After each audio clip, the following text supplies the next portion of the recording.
Assalamualaikum warahmatullahi wabarakatuh. Perkenalkan, nama saya Adinda Rahma dengan NIM C1C0222137 dari F12 Akuntansi. Baiklah, di sini saya akan menjelaskan mengenai aspek keperilakuan pada persyaratan pelaporan. Pada mata kuliah Akuntansi Keperilakuan dengan dosen pengampu yaitu Ibu Dr. Wira Lestari, SEMSI, dan Bapak Dr. Widmi Eka Putra, SEMSI. Langsung saja pada materi, yaitu yang pertama, syarat-syarat pelaporan. Intisari dari proses akuntansi adalah komunikasi atas informasi yang memiliki implikasi keuangan atau manajemen, karena pengumpulan dan pelaporan informasi mengkonsumsi sumber daya. Biasanya hal tersebut tidak dilakukan secara sukarela kecuali pelapor, yakni bahwa hal ini akan mempengaruhi si penerima untuk berperilaku sebagaimana yang diinginkan oleh pelapor. Informasi yang dilaporkan adalah bagian penting dari proses pengelolaan dan pengendalian organisasi. Tanpa informasi, manajer, kreditor, dan pemilik tidak dapat mengatakan apakah segala sesuatu berjalan sesuai dengan rencana atau apakah tindakan korektif diperlukan. Persyaratan pelaporan dikarenakan dan dipaksakan oleh beraneka ragam orang dan organisasi dengan cara yang beraneka rupa. Lalu, bagaimana persyaratan pelaporan mempengaruhi perilaku?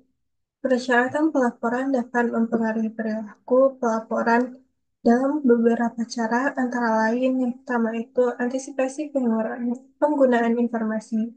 Pengirim menggunakan persyaratan pelaporan itu sendiri bersama-sama dengan informasi lainnya.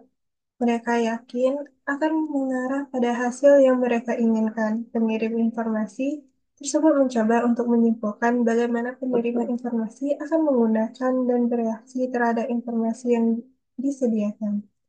Lalu yang kedua yaitu prediksi si pengirim mengenai penggunaan si pemakai. Seorang merasa pasti mengenai bagaimana penerima akan menggunakan informasi, dan jika setiap orang selalu jelas dan jujur mengenai bagaimana mereka akan menggunakan informasi yang dilaporkan, maka akan terdapat lebih sedikit masalah.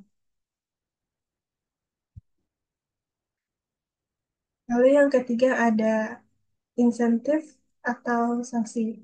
Semakin besar potensi yang ada bagi si penerima untuk memberi penghargaan atau sanksi kepada si pengirim, semakin hati-hati si pengirim akan bertindak dalam memastikan bahwa informasi yang dilaporkan dapat diterima oleh si penerima. Lalu yang keempat yaitu ada penentuan waktu. Waktu adalah faktor penting dalam menentukan apakah persyaratan pelaporan akan menyebabkan perubahan dalam perilaku pengirim atau tidak. Jika persyaratan pelaporan hanya terjadi setelah pengirim telah bertindak, maka tidak ada peluang untuk mengubah perilaku masa lalu. Yang kelima yaitu ada strategi respon interaktif. Ketika suatu persyaratan pelaporan baru dikenakan, strategi yang paling murah adalah untuk terus berperilaku seperti biasa, melaporkan sejujurnya perilaku tersebut, dan menunggu respon dari si penerima. Lalu yang terakhir yaitu ada pengaruh perhatian.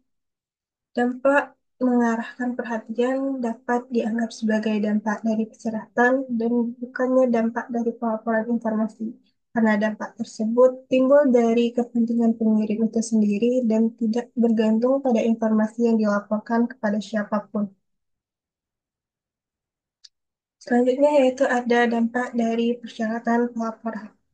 Yang pertama, akuntansi keuangan. Badan-badan yang berwenang dalam akuntansi keuangan di Amerika Serikat termasuk Securities Exchange Commission atau SEC, Financial Accounting Standard Board atau FASB, dan Financial Executive Research Foundation FERF telah mengakui dampak potensial yang dimiliki oleh persyaratan pelaporan terhadap perilaku korporat.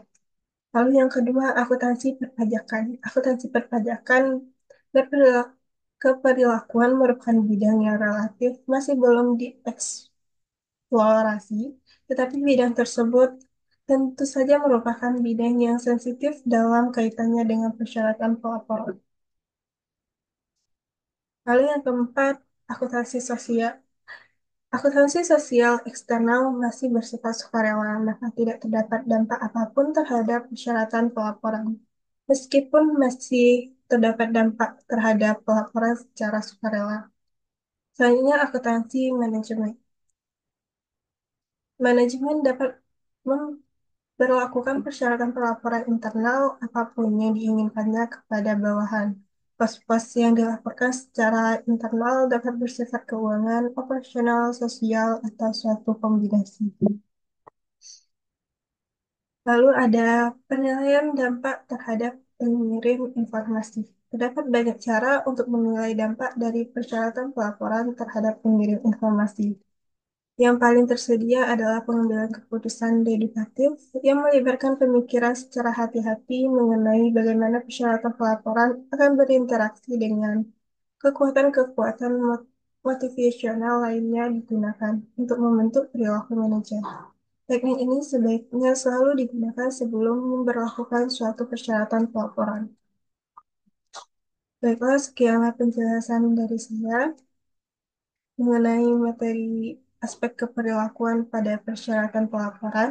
Apabila terdapat kesalahan, mohon dimaafkan. Saya tutup dengan wabillahi taufiq wal hidayah. Assalamualaikum warahmatullahi wabarakatuh.